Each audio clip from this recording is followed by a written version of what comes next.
अस्सलाम वालेकुम स्टूडेंट्स। आज हम करेंगे साइंस की activity number 4 and that is the immune system. Okay, इसमें यहाँ पे सबसे पहले है choose and tick the correct options given in the brackets. आपको ये पैराग्राफ पढ़ना है और इसमें से जो करेक्ट ऑप्शन है उसको आपने टिक करना है। The bodies immune system is responsible for, हमारी बॉडी का इम्यून सिस्टम किस चीज़ के लिए रिस्पॉन्सिबल होता है? इन्फेक्शंस और इन्फेक्शन से होने वाली जो डिजीज़ेस हैं उसको कंट्रोल करने के लिए। It is constantly working to keep your body healthy and free from, ये हर वक्त काम कर रहा है आपकी बॉडी को हेल्दी रखने के लिए और किस चीज़ से हिफाजत करने के लिए? इन्फेक्शंस से। Okay, it does this by producing antibodies, ये किस तरह काम करता है? एंटीबॉडीज़ प्रोड्यूस करके which fight infections that enter the body. Okay, इनको आपने टिक करना है। अब यहाँ पे आपको इम्यून सिस्टम के हमारे जो पार्ट्स हैं वो लिखे हुए हैं, आपने इस डायग्राम को देखना है और कौन सा पार्ट कहाँ पर है आपने उसकी इसके नामों के हिसाब से नंबरिंग करनी है। Okay, this part is the number 1 part, that is the tonsils, ये हमारे गले में होते हैं। और दिस इज़ थाइलम and these are lymph nodes, जो कि हमारे अंडर आर्म्स और अंडर लेग्स यहाँ पर मौजूद होते हैं lymph nodes. This is our bone marrow, जो हमारी बोन्स के अंदर होता है। This is spleen, this is apex, sorry appendix, ये हमारे बॉडी में अपेंडिक्स मौजूद होता है। And this one is Peyer's patch. Okay, इसको आप नंबरिंग कर लेंगे इसके हिसाब से। Let's come to the next one. अब यहाँ पर भी आपने इन लाइंस को पढ़ना है, जो करेक्ट आंसर है उसको आपने टिक करना है। Sometimes the immune system recognizes healthy body cells as unhealthy ones and attack them. कुछ दफ़ा क्या होता है कि हमारी बॉडी का जो इम्यून सिस्टम है वो हमारी बॉडी के जो हेल्दी सेल्स होते हैं उन्हीं को अटैक करना शुरू कर देता है, ये समझ के कि वो अनहेल्दी सेल्स हैं। This is called an auto immune disease, के इम्यून सिस्टम हमारा बग़ैर हमारे ब्रेन की हेल्प के खुद ही काम करना शुरू कर देता है और हमारे हेल्दी सेल्स को भी अटैक करना शुरू कर देता है। This is called auto immune disease, ये एक डिजीज़ है, हमारे इम्यून सिस्टम का काम नहीं है। ऑटो इम्यून डिजीज़ इंक्लूड, अब ऑटो इम्यून डिजीज़ में क्या क्या शामिल है? टाइप ऑफ आर्थराइटिस, आर्थराइटिस हमारी हड्डियों की एक बीमारी होती है विच इफ़ेक्ट्स द मस्कुलोस्केलेटल सिस्टम, ये हमारे जो स्केलेटन, जो हमारी हड्डियां हैं और उनसे अटैच जो मसल्स हैं उनको जो है ना इफ़ेक्ट करता है। ठीक है, दिस इज़ द आर्थराइटिस, इसमें हमारे जॉइंट्स वीक हो जाते हैं, हमारी हड्डियों में दर्द होता है। सर्टेन बाउल डिजीज़ विच इफ़ेक्ट्स डाइजेस्टिव सिस्टम, अब हमारे जो हज़म करने का निज़ाम है, ये जो हमारी छोटी आंत, बड़ी आंत, इंटेस्टाइन्स वगैरह हैं, अब इनमें जो डिफ़ेक्ट अगर आ जाता है, इम्यून सिस्टम अगर हमारे इनमें मौजूद हेल्दी सेल्स को जो है इफ़ेक्ट करना शुरू कर देता है, तो this is a type of disease which is the bowel disease, ये हमारी इंटेस्टाइन्स वगैरह सब मिला के हमारा जो है डाइजेस्टिव सिस्टम का बाउल बनाते हैं। Okay, next up is activity number 5। अब यहाँ पे आपने इनको पढ़ना है और इनमें से बताना है कि ये एलर्जी है या फिर ये मल्टीपल स्क्लेरोसिस है इनमें से। ओके, तो जो सा भी हमारा करेक्ट आंसर होगा उसको हमने टिक करना है इसमें। आप ये देख लें,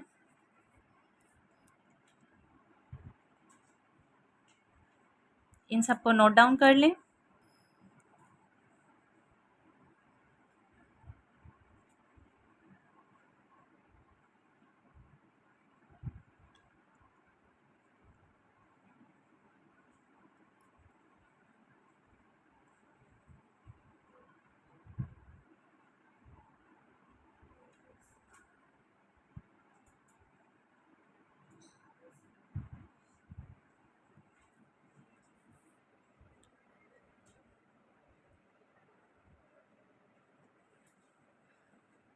have you done it? Let's move on to the next activity. All right, students. Now we'll start the activity number 6, that is atoms, atom everywhere. अब हमने एटम के चैप्टर्स जो है अपने सिलेबस में पढ़े हुए हैं, उसमें ये सारे शॉर्ट क्वेश्चन जितने यहाँ पर दिए हुए हैं वो भी हम लोगों ने डिस्कस किए हुए हैं पहले और याद भी किए हुए हैं। तो चलें, यहाँ पर जो शॉर्ट क्वेश्चंस दिए हुए हैं उसको हम देखते हैं। What is an atom? अब एक एटम क्या होता है? किसी भी एलिमेंट का जो सबसे छोटा ज़र्रा होता है, the smallest fundamental unit of an element is called the atom. इसकी proper definition, an atom is the smallest fundamental unit of matter that shows the property of an element. Okay, just like hydrogen, oxygen, these are all the atoms. Can atoms be seen with your eyes? Why or why not? अब हमने बताना है क्या atom को हम अपनी naked eye से देख सकते हैं और क्यों नहीं देख सकते, और देख सकते हैं तो क्यों देख सकते हैं? द आंसर इज नो, हम नहीं देख सकते because they are significantly smaller than the wavelength of visible light. जो विजिबल लाइट होती है उसकी वेवलेंथ से भी स्मॉल होते हैं atoms, that's why we can not see them. हम विजिबल लाइट की वेवलेंथ को नहीं देख सकते, हम कलेक्टिवली लाइट को देख सकते हैं, और अगर एटम उससे भी छोटा है तो जाहिर सी बात है हम उसको नहीं देख पाएंगे। Next up, how many atoms are in the human body? एक ह्यूमन बॉडी में कितने एटम्स होते हैं? तो an average human body contains approximately 7 into 10⁻27 atoms. अब एक ह्यूमन बॉडी में अप्रॉक्सीमेटली अंदाजन जो है वो 7 × 10⁻27 एटम्स होते हैं, यानी कि 7 के आगे आप 27 ज़ीरोज़ लगा दें, इतने हमारे बॉडी में एटम्स होते हैं। Okay, what determines the atomic number of an atom? अब एक एटम का जो एटॉमिक नंबर है वो किसके ज़रिए हमें पता चलता है? The number of protons in the nucleus determines the atomic number of an atom. एक एटम के न्यूक्लियस में जितने भी प्रोटॉन्स होंगे, पॉजिटिव प्रोटॉन्स, उनसे हमें पता चलेगा कि उसका एटॉमिक नंबर क्या है। ओके,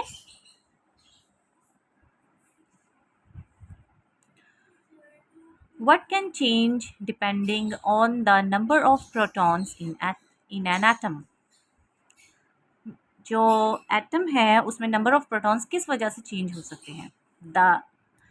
उसकी चेंज होने से एटम को क्या इफ़ेक्ट होता है ये हमें बताना है उसमें। The identity of an element changes. ठीक है, अगर किसी भी एटम के प्रोटॉन्स का नंबर चेंज हो जाएगा तो उसकी आइडेंटिटी भी चेंज हो जाएगी। हर एलिमेंट का जो है एटॉमिक नंबर सेम होता है। Okay, for example, okay, in examples, an atom with 6 protons is always carbon। अगर कार्बन अगर किसी एटम में 6 प्रोटॉन्स हैं तो वो हमेशा कार्बन ही होगा। Okay, while 7 protons is nitrogen. अगर किसी भी एटम के एटम्स में जो प्रोटॉन्स होते हैं यहाँ पर, ओके, उसकी जो एटॉमिक नंबर 7 है, ठीक है, प्रोटॉन 7 है उसमें, तो वो हमेशा नाइट्रोजन ही होगा। ओके, ये डायग्राम है, इसको हमने लेबल करना है। आप बताएं यहाँ पे ये क्या क्या है? सबसे बाहर होते हैं इलेक्ट्रॉन्स जिन पर होता है नेगेटिव चार्ज, और ये रोटेट करते हैं न्यूक्लियस के इर्द गिर्द। ये है हमारा न्यूक्लियस।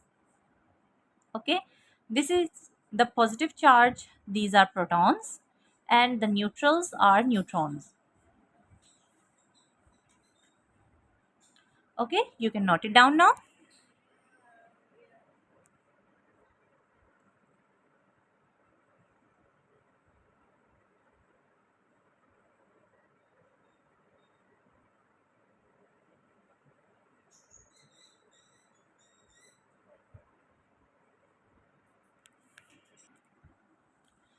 अब ये आपको एक टेबल दिया हुआ है जिसमें कुछ चीज़ें मिसिंग हैं, ये आपने रिसर्च करनी है और इसको फिलअप करना है। ओके, इसके लिए आप अपने इंटरनेट की हेल्प ले सकते हैं, आप बुक्स की हेल्प ले सकते हैं, आपको जहाँ से हेल्प मिले आप वो ले सकते हैं। ओके, तो आपने यहाँ पर एलिमेंट के कंप्लीट नेम्स लिखने हैं, यहाँ पे उनके साइंस लिखने हैं, और यहाँ पे आपने लिखना है एटॉमिक नंबर और मास। सबसे पहले है हीलियम, इसको हम लिखते हैं HE से। Next one is oxygen, that is written as O. AU means gold. I for iodine. Na is sodium, that is present in salt that we use in our houses. And Rn is radon.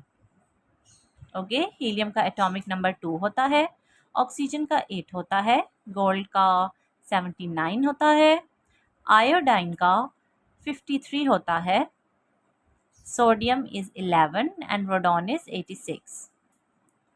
इसी तरह इनके message भी हम internet की use कर सकते हैं और बुक्स का यूज़ कर सकते हैं, उससे हमें इनके मैसेज पता चल सकते हैं। Okay, you can note it down now.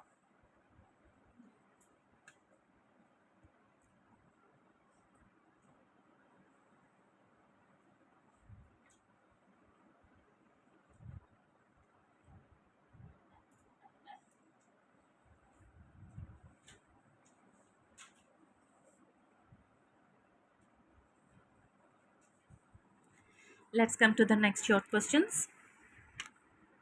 Once you have finished this table, answer the following question. अगर आपने ये टेबल बना लिया है तो उसके बाद आप यहाँ पे इन क्वेश्चंस के आंसर्स लिखेंगे। Okay, which atom has the heaviest mass?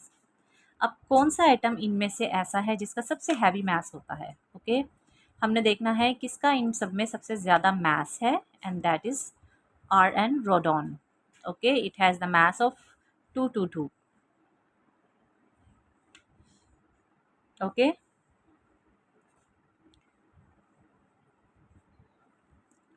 which atom has the most protons? How do you know? अब इनमें से सबसे ज़्यादा प्रोटॉन्स किसके हैं? जिसका एटॉमिक मास ज़्यादा है उसका एटॉमिक नंबर भी सबसे ज़्यादा ही होगा।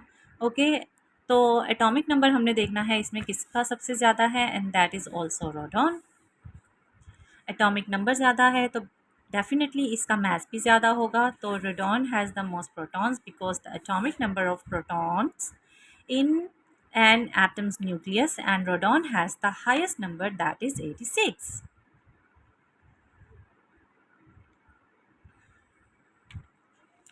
Okay, next up is research activity. अब आपने रिसर्च करना है थोड़ा सा और इस क्वेश्चन का आंसर देना है। Is there anything smaller than protons, neutrons and electrons? अब हमने तो ये पढ़ा है कि एटम में सबसे छोटे जो पार्टिकल्स होते हैं, जो सबसे छोटे पार्टिकल होते हैं वो एटम, और एटम के भी सब पार्टिकल्स होते हैं, that are protons, neutrons and electrons. अब उन्होंने कहा है कि थोड़ी सी रिसर्च करें और ये बताएं क्या इनसे भी स्मॉलर कोई पार्टिकल्स होते हैं। तो हमने रिसर्च की है और उससे हमें पता चला है यस, जी हाँ, इससे भी स्मॉलर पार्टिकल्स होते हैं। There are more smaller particles called quarks.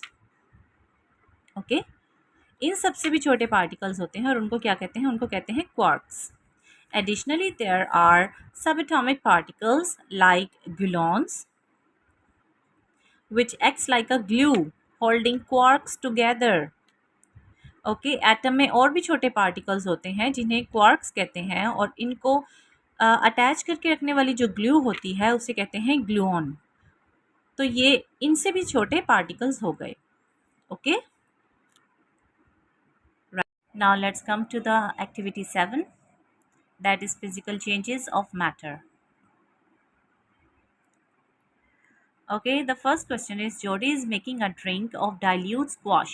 जोडी अब एक ड्रिंक बना रही है जिसमें वो डाइल्यूटेड स्क्वाश डाल रही है। She starts with 200 ml of water. कभी आपने रूह अफ़ज़ा अपने घर में बनाया हो या टैंक बनाया हो तो आप उसको जहन में रखें। Circle the most likely volume of the drink after Jodie mixes the concentrated squash into the water.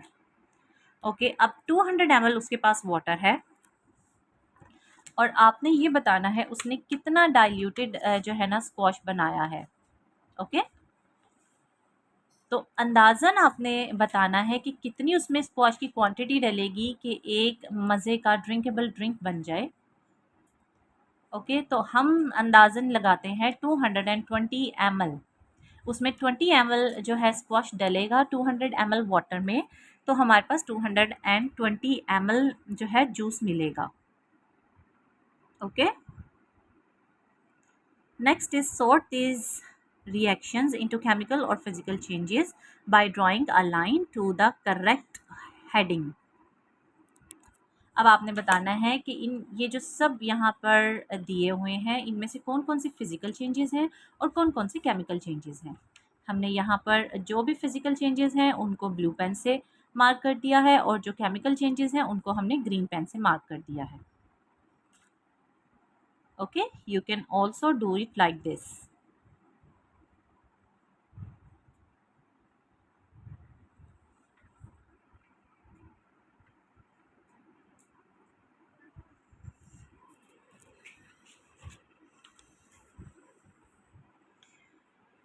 Next up is how can you tell if a reaction is a chemical or physical change। अब कोई भी reaction chemical है या physical change है ये हम किस तरह बता सकते हैं। तो physical changes are usually reversible and does not create new substance. Physical changes क्या होते हैं कि उसमें वो रिवर्सिबल हो सकते हैं कि आइस वाटर को हम आइस बना सकते हैं, आइस को हम वाटर बना सकते हैं। ओके, ये रिवर्सिबल होते हैं और जब इसको ये होते हैं अकर तो इससे कोई भी न्यू सब्सटेंस नहीं बनता। While chemical changes create new substances and irreversible. जबकि केमिकल चेंजेस क्या होते हैं कि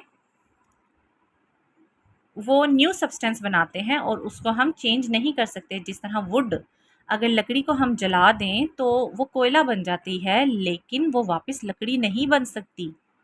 this is the chemical change, वो एक होल न्यू सब्सटेंस बना रही है। Okay, these are the chemical changes.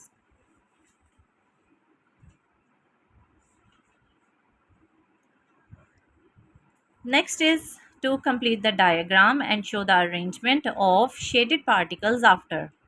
अब वो कह रहे हैं कि डिफ्यूजन अगर होती है तो आपने बताना है कि इस डायग्राम में चेंजेस किस तरह हम शो करेंगे। अब यहाँ पर जो है इन्होंने ये पार्टिकल्स जो हैं डार्क पार्टिकल्स डिफ्यूज़ करने हैं। अब हमने इसमें ड्रॉ करना है कि डिफ्यूजन कैसे होगी। यहाँ पर हमने थोड़ा सा, जिस तरह आप हवा में थोड़ा सा परफ्यूम स्प्रे करते हैं तो वो हम एक कमरे के कोने में स्प्रे कर रहे हैं, लेकिन आहिस्ता आहिस्ता वो क्या होता है वो हर तरफ इक्वली फैल जाती है और हमें कमरे के दूसरे कोने में बैठकर भी उसकी खुशबू आती है। तो ये किस वजह से होता है, डिफ्यूजन की वजह से। और डिफ्यूजन को हम शो किस तरह कर रहे हैं, यही स्मॉल डार्क पार्टिकल्स को हम इवनली हर तरफ ड्रॉ करेंगे।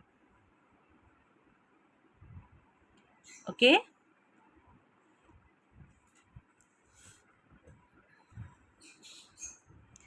complete the sentences below choosing only the most appropriate words।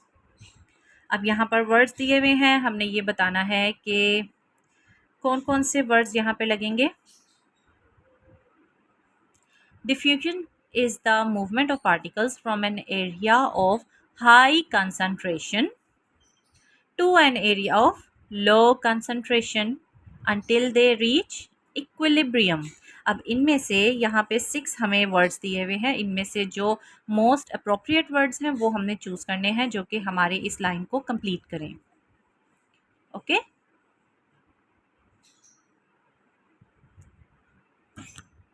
Let's come to activity 8 that is chemical compounds matching activity. Okay, आपने अब यहाँ पे केमिकल कंपाउंड्स के फार्मूलाज और उनके नेम लिखने हैं। यहाँ पर आपको स्टेटमेंट दी हुई है, इस स्टेटमेंट के हिसाब से आपने बताना है कि ये किस कंपाउंड की बात हो रही है। ओके, एक कंपाउंड में क्या होता है जिसमें 2 या 2 से ज़्यादा जो है एलिमेंट्स वो एक दूसरे के साथ बॉन्डेड होते हैं, that is called a compound. Okay, the first one is the formula of the compound in MgO। अब MgO को हम क्या कहते हैं, इसको हम कहते हैं मैग्नीशियम ऑक्साइड और इसको हम लिखते कैसे हैं, MgO। This compound contains 1 carbon atom and 2 oxygen atoms. This is called carbon dioxide, 1 carbon atom and 2 oxygen atoms।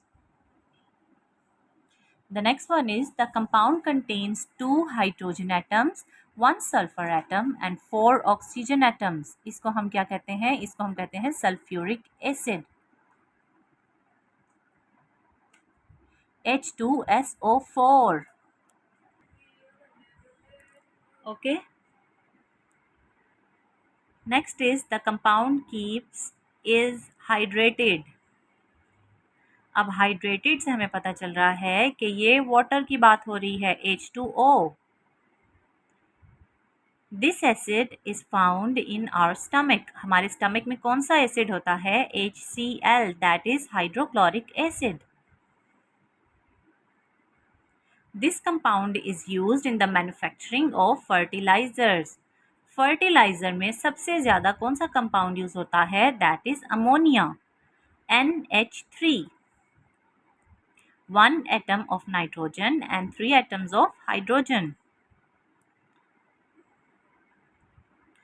Next up is this compound is an alcohol. It contains one carbon atom and the alcohol functional group OH. That is methanol,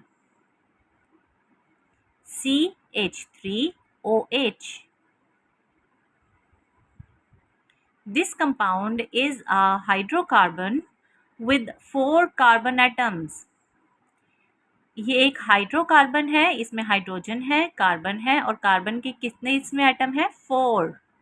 that is butane, C4H10.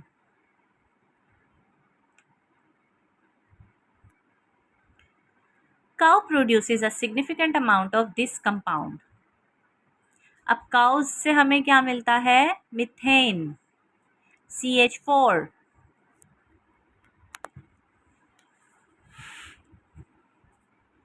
This compound forms a giant covalent structure. एक giant covalent structure बनता है जो indestructible होता है. These are diamonds, or you can call it silicon dioxide. Si, I small, S capital, O2, or simple carbon.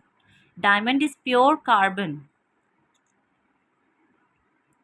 This compound is a poisonous, odorless gas that is produced during incomplete combustion.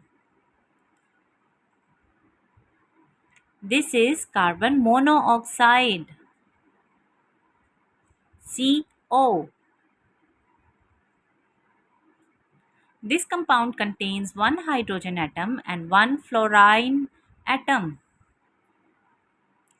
That is hydrogen fluoride, HF.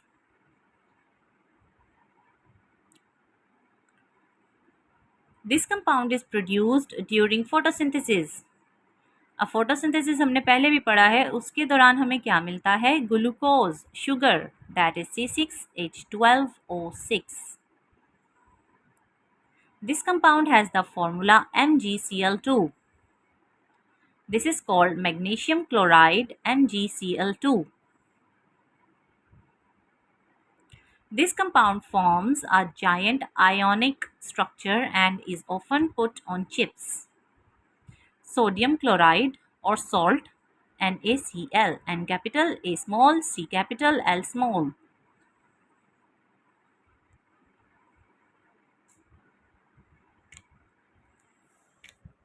You can note it down now.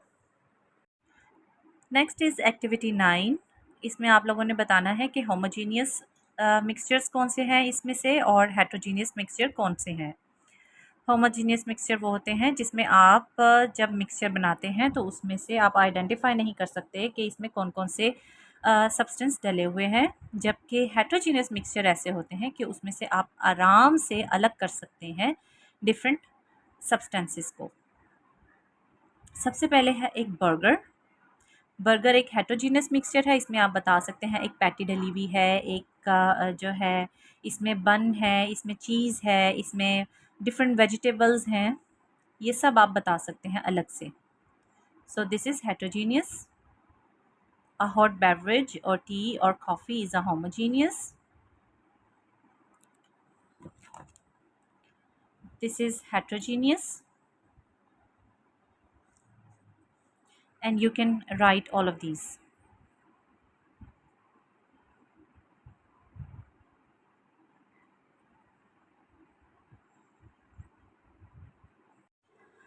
अब next part में आपने यहाँ पर पढ़ना है कि ये mixture कौन सा है और आपने बताना है कि इसमें से सॉल्यूट कौन सा है और सॉल्वेंट कौन सा है। ओके, ये आप देखें और यहाँ पे लिख लें।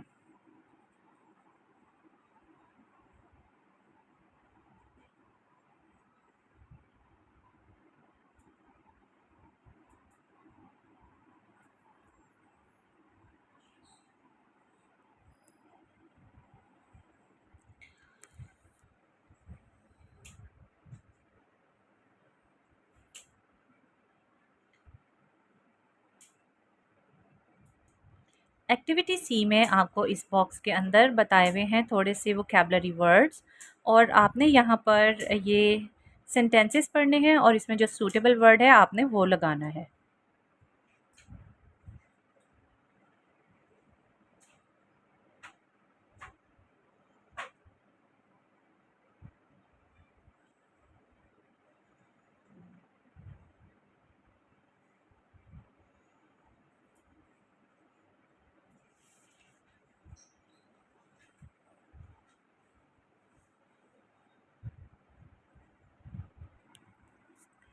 Next is activity 10, circle the non contact forces. इसमें से आपने वो फोर्सेस को जो है ना आपने सर्कल करना है जो कि नॉन कॉन्टैक्ट हैं, जिसको आप टच नहीं कर सकते और आप फिज़िकली देख भी नहीं सकते, और अंडरलाइन आपने उन फोर्सेस को करना है जो कि रेजिस्टिव फोर्सेस हैं। ओके, जिसमें टेंशन बनती है। तो friction, air resistance, tension, water resistance, drag और अपथ्रस्ट, ये सब क्या है? ये रेजिस्टिव फोर्सेस हैं। ग्रेविटेशनल, मैग्नेटिक एंड इलेक्ट्रोस्टैटिक जो हैं ये सब क्या है? नॉन कॉन्टैक्ट फोर्सेस हैं। इनको आपने सर्कल करना है और बाकियों को आपने अंडरलाइन करना है। This diagram shows a yo-yo being used. Choose two forces from the list below to label the arrows. Tension, weight, mass, upthrust, इनमें से आपने जो है ना दो का चूज़ करना है जो कि इसमें लगेगी। तो ये वेट है, जब हम योयो को रिलीज़ करते हैं वेट की वजह से ये नीचे जाता है और टेंशन की वजह से ये वापस ऊपर आता है। A resistive force will also affect the movement of the yo-yo. What is the name of that force? Okay, इसकी मूवमेंट जो है वो किस इफेक्ट की वजह से हो रही है? एयर रेजिस्टेंस या ड्रैग की वजह से।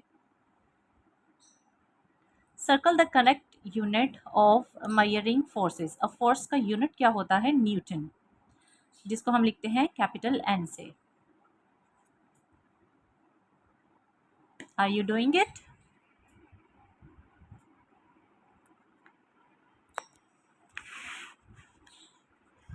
Circle the piece of equipment that is use to measure forces. अब फोर्स को हम किससे मेजर करते हैं? किस इक्विपमेंट से मेजर करते हैं? That is newton metre.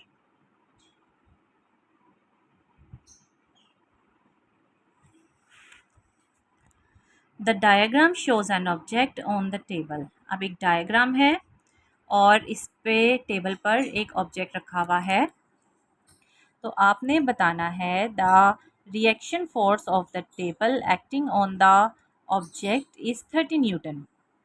Okay, what is the weight of the object? अब इसका वेट क्या है? तो जितनी ये एक स्टिल ऑब्जेक्ट है जो कि टेबल पर रखा हुआ है और ये ऑब्जेक्ट एक रिएक्शन फोर्स दे रहा है, दैट फोर्स इज 30 न्यूटन। तो हमने इसका वेट बताना है, तो वेट इज ऑल्सो 30 न्यूटन। अगर ऑब्जेक्ट जो है स्टिल है तो उसका वेट और उसकी फोर्स सेम होती है। Okay, a paper clip is placed into the magnetic field around a magnet. What happens to the strength of the force experienced by the paper clip as it is moved further away from the magnet? Okay, अगर paper clip इस magnet से और दूर किया जाएगा तो हमने ये बताना है कि उसकी स्ट्रेंथ जो है उस पे उसकी फोर्स पे क्या इफ़ेक्ट आएगा। तो फोर्स जो है वो उसकी डिक्रीज़ कम हो जाएगी। जितना दूर हम पेपर क्लिप को मैग्नेट से लेकर जाएंगे उसकी फोर्स उतनी कम हो जाएगी, उसमें अट्रैक्शन उतनी ही कम हो जाएगी।